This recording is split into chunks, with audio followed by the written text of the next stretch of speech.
orang yang suci itu belum tentu juga 15 hari dilihat pada masa haidnya. Ada orang yang haid itu melewati pada masa-masa 15 hari. Contohnya adalah bahwa orang yang hamil itu kadang-kadang masih haid. Jadi orang yang awal-awal hamil itu suka haid, masih mengeluarkan darah haid, padahal dia sudah hamil. Maka ketika ada orang yang seperti ini, maka secara otomatis masa sucinya menjadi lebih kecil.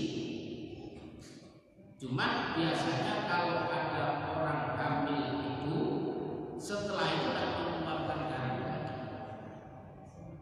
Jadi setelah orang hamil, kalau ada orang hamil yang masa-masa awalnya itu mengeluarkan darah dan itu dikatakan sebagai darah haid, biasanya itu tidak lama, kemudian 1-2 hari kemudian dia tidak mengeluarkan darah.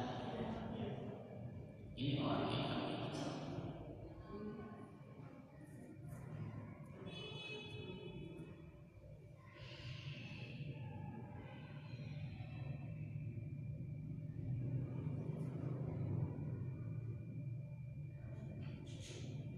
Wala haddun li aksarihi, dan tidak ada batasan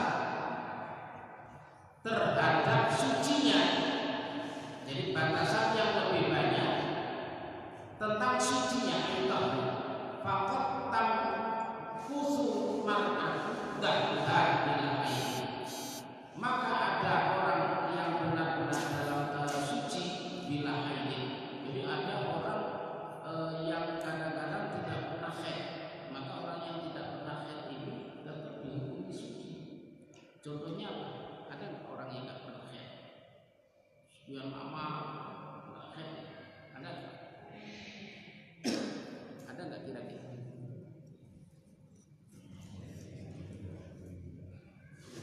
Ya, menopause salah satunya.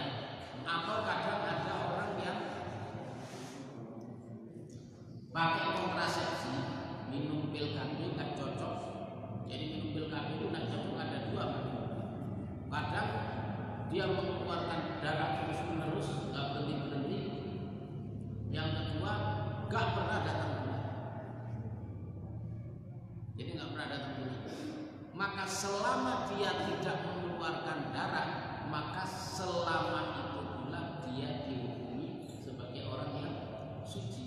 Dan selama itu pula dia diwajibkan melakukan sholat. Loh, bagaimana kemudian ada orang yang pakai kontrasepsi yang nggak cocoknya itu darahnya keluar terus-menerus? Maka untuk mendeteksi datang bulannya itu adalah ketika memang tanggalnya sudah terbiasa. Misalkan setiap tanggal 1 awal bulan orang ini selalu haid, tiba-tiba karena dia pakai minum pil KB apa sehingga darah keluar terus tidak berhenti. Maka yang seperti ini Bapak Ibu sekalian, yang dilihat adalah di mana dia terbiasa pada hari dia haid, itulah dihukumi haidnya. Paham? Jadi dihukumi haidnya. Sampai kapan dia itu dihukumi haid darahnya adalah sampai waktu maksimal harinya, yaitu 15 hari.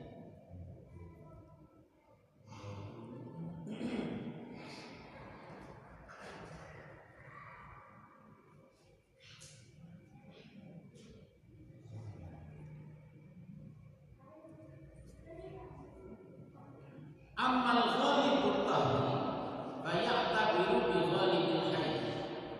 Adapun orang yang terbiasa dalam masa suci, maka diikutkan pada kebiasaan haidnya. Fa in kana al-haidha sittan fatahu arba'u wa ishruna yawman. Maka apabila ada orang yang haid 6 hari, maka sucinya pasti 24 hari. Au kana al-haidhu sab'an fatahu salat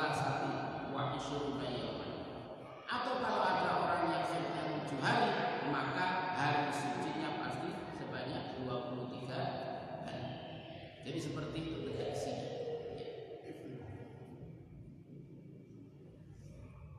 Jadi kalau bapak-bapak ngerti ini, maka istri tidak bakalan bisa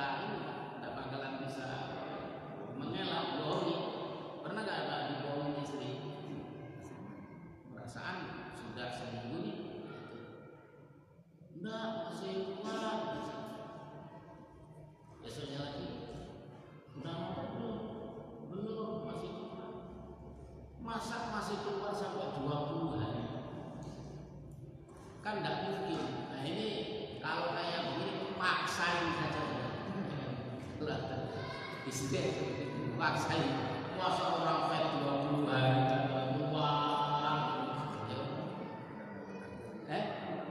Kena undang-undang dipaksa.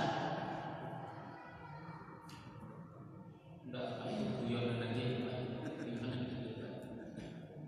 Masa memaksa istri kena pasal pemerkosaan.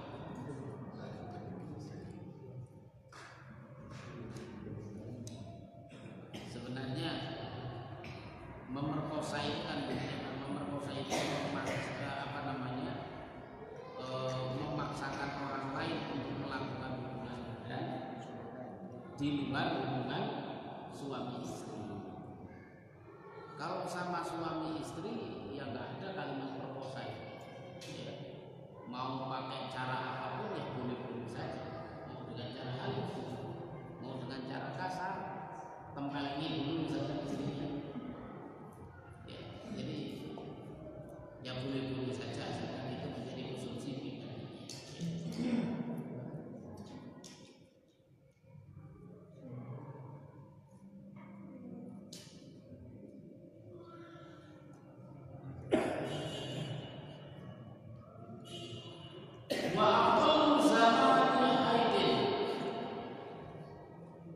Dan sekurang-kurangnya masa haid itu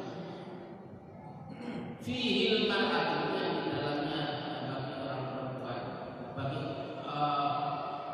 umur perempuan, wa fi ba'dil usaqi al-jariyah, sama di bagian kitab matan dikatakan bukan makna al-jariyah. Diskusinina, masa orang perempuan haid itu yang paling awal adalah diskusinina, usia 9 tahun. Jadi kalau ada anak perempuan usianya 9 tahun dia mengeluarkan darah, itu berarti darah haid. Berarti anaknya sudah dewasa, ya.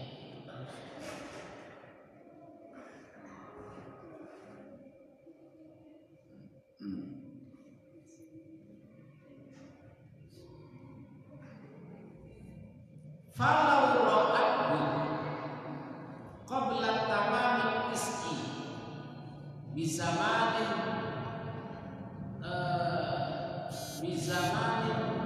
yadhiqin, kalau ada orang yang melihat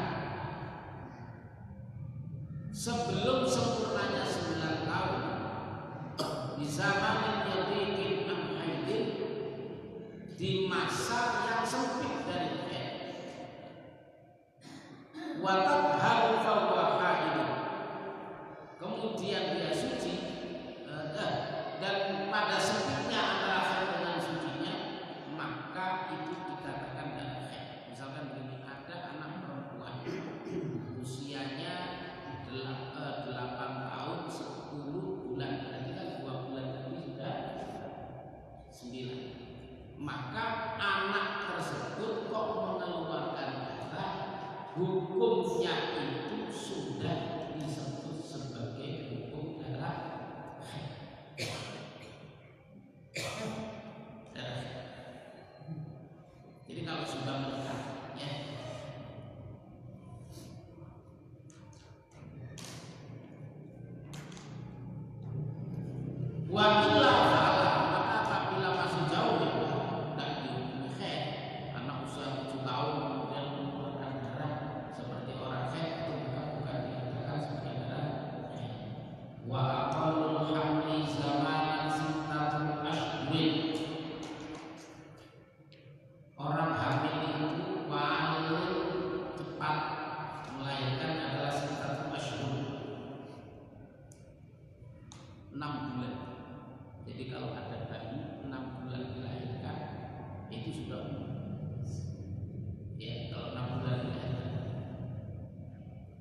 Ya memang, tapi sudah yaitu sedikit-sedikitnya orang lain secara normal. Wa aksaru zamana arba'u sinina, dan selama-lamanya orang hamil itu arba'u sinina, 4 tahun. Jadi ada orang yang hamil lebih daripada 1 tahun. Maka dijelaskan di dalam itu selama-lamanya orang hamil itu adalah berapa? 4 tahun. Jadi begitu kalau 4 tahun melahirkan, begitu lahir bayinya langsung pingsan. Nah, saya bahagia. Karena ada Pak Imam Syafi'i itu 12 bulan baru mati. Jadi itu yang seperti itu. Bagaimana kemudian penjabarannya ini? Insyaallah kita bahas pada pertemuan yang akan datang. Wallahu a'lam. Ada pertanyaan? Silakan.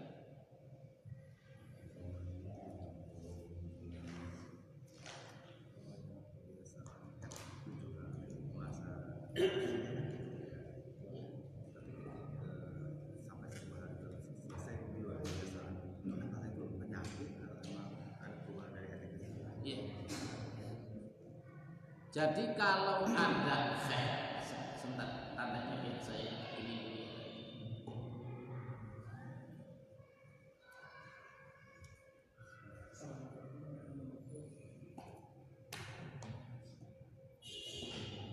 Jadi kalau ada orang haid yang lebih dari 7 hari, apakah itu darahnya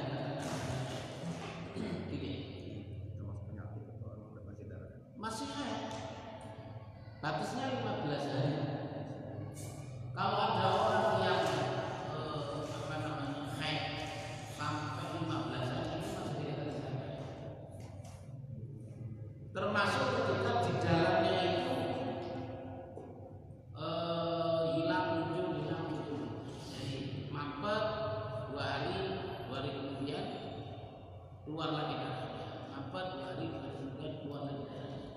Nah itu masih ketika itu masih dalam kurun waktu 15 hari, maka itu darah masih kategori haid. Ya, masih kategori haid. Nah kemudian kalau umpamanya ada orang yang setiap haid itu selalu 17 hari, tidak bisa berkurang. Kalau sudah kebiasaan seperti itu, maka itu dikatakan darah haid. Tapi kalau tidak biasa, ini biasanya haid cuma seminggu, terus kok tiba-tiba sampai 16 hari, maka hari ke-16-nya itu dia wajib mandi, karena meskipun keluar darah dikatakan darah penyakit, namanya istihad. Ya, ada lagi? Ya, Pak. Biasanya kalau ada yang kayak awal yang suntik tak harus suntik. Gimana? Yang ada perempuan yang harus suntik, yang ada yang 3 bulan, ada yang 1 bulan, ataupun yang selisih yang 2 bulan. Nah di antara itu di waktu bulan pertama tidak haid, di bulan pertama, bulan kedua tidak haid, bulan ketiga tiba-tiba keluar flek, hanya flek, pakai bumi juga. Iya. Orang yang suntik KB, misalkan ada yang sebulan, ada yang 2 bulan, ada yang 3 bulan, sehingga tidak normal yang mengakibatkan ketidaknormalan haid. Bulan pertama ada haid, bulan kedua ada haid, bulan ketiga mengeluarkan darah. Maka ketika darah tersebut itu hanya keluarnya kurang dari satu hari 1 malam, maka itu flag. Jadi bukan darah. Tapi kalau keluarnya itu flagnya itu kemudian keluarnya sudah mencapai 1 hari 1 malam, maka itu dihitung sebagai. Jadi batasannya adalah sehari sekali. Gitu ya. Jelas ya? Ada lagi? Ya. Assalamualaikum. Waalaikumsalam. Saya mau nanya ini, Ustaz. Kalau misalkan perempuan itu memang udah uji nifas untuk haid pasti. Gimana Pak? Perempuan itu wanita yang udah umurnya pasti memang haid setiap bulan. Kalau misalkan dia ingin menunaikan ibadah, apakah haji atau umroh, terus dia memaksakan untuk tidak haid, sunahnya produknya Iya.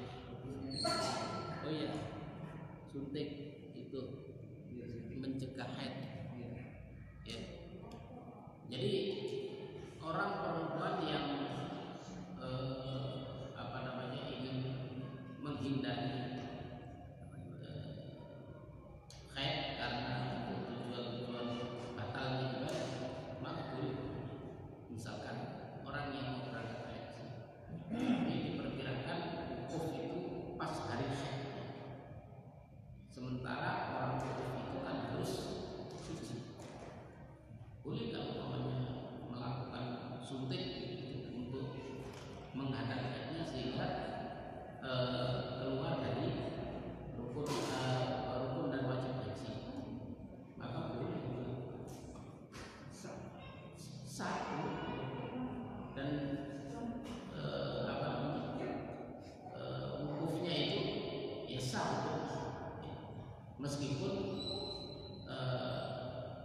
seharusnya itu pada hari haidnya, karena tidak keluar dengan akibat suntikan itu sah.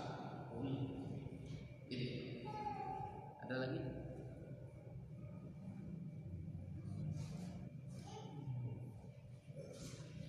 kalau dalam keadaan haid Pak, sedang ini sudah istilahnya terkadang dalam keadaannya emosi. Pembuangan emosinya hanya dengan itu. Gimana? Biasa, maksudnya dalam keadaan haid di ujung, tapi dia tetap melakukan sehubungan badan suami istri. Dosa nggak? Dia masih masa haid, Ya. dosa. Dua-duanya dosa. Karena orang haid itu dijelaskan dalam Quran, orang laki-laki tidak, suaminya maksudnya tidak boleh mencampur, tidak boleh melakukan hubungan badan. Lu gimana Pak suaminya? Apa tidak boleh orang misalnya? Ya, ya tidak apa-apa, nanti tunggu sampai selesai. Ada nggak solusinya? Ya ada saja solusinya. Yang tidak boleh itu kan dukhul. Yang nggak boleh itu dukhul yang haram. Kalau tidak dukhul boleh. Ini misalkan istrinya lagi haid, suaminya sudah nggak tahan, kemudian suaminya masturbasi. Tahu masturbasi? Masturbasinya memakai tangan istrinya. Hukumnya halal, boleh. Padahal masturbasi itu hukumnya haram ketika pakai tangannya sendiri. Tapi kalau pakai tangan istrinya, nggak haram. Jelas kan? Ya, kira-kira. Ada lagi?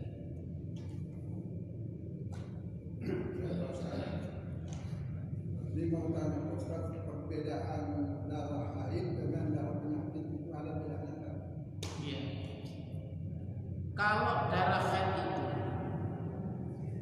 kalau dalam fikih Syafi'i, kata Imam Syafi'i, darah haid itu adalah merah kehitam-hitaman.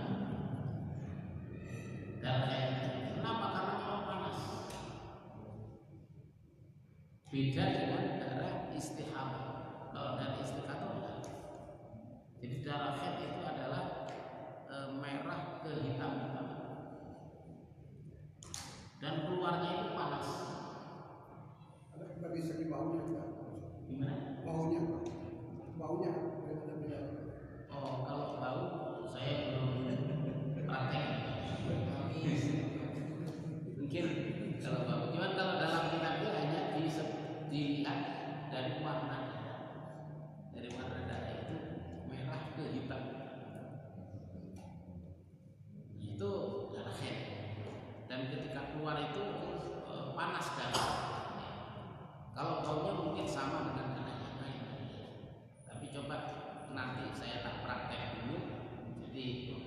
antara itu Pak, bener nggak nih apal amis atau apa? Kalau ada kesempatan saya coba endus gitu. Jadi mungkin apakah lebih bawah atau apa, itu belum yang ini saya belum menemukan. Gitu. Ada lagi? Secara kodrat memang negatif pasti setiap bulan. Tapi alasan kita kalau baik kan memang harus detail negatif. Iya. Karena sudah kodrat ya. Nanti kalau harusnya tidak hack itu kan jadi penyakit. Iya. Nah kalau dengan vaksin suntik itu jadi nggak kodrat itu gimana? Hanya menunda. Iya. Iya, kalau itu kan yang menunda sebenarnya vaksin haji itu kan. Itu Ya, suntik KB itu. oh, suntik KB. Sebenarnya suntik KB itu bukan untuk orang yang agar supaya tidak haid. Ketika KB itu tidak cocok kontrasepsinya tadi, itu menimbulkan kadang haid terus kadang tidak haid. Yang itu. Nah, ketika itu terjadi, kan tidak ada tujuan untuk menghentikan haid, maka hukumnya jawaz boleh nggak apa-apa. Tapi kalau ada orang memakai pil KB atau alat kontrasepsi KB, kemudian tujuannya agar supaya dia tidak haid, haram. Karena itu melawan kodrat sebagai perempuan. Ada lagi? Ustaz, saya mau nanya tapi di luar masalah KB, saya mau nanya masalah sholat Ustaz. Ketika kita sujud, saya suka melihat orang ada kalau yang laki-laki ini tangannya seperti ini. Kalau menurut Rasulullah itu bagaimana sholatnya untuk laki-laki? Apakah tangannya ke atas dengan lantai ketika sujud atau itu dibuka? Nah, itu gimana Pak? Ya, jadi orang sujud itu kaifiatnya tata cara bagi laki-laki tangannya dibuka, lengannya dilebarkan. Kalau perempuan lengannya diciumkan. Perbedaannya ini, jadi kalau laki-laki dilebarkan. Kenapa harus dilebarkan? Karena memang itibaqul Nabi.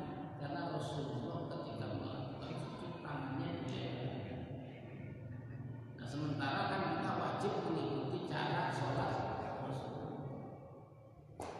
Jadi kalau ada orang laki-laki yang sujud dalam sholat itu tangannya diciumkan begini, sah nggak hukum sujudnya sah, hukum sholatnya sah, tapi dia tidak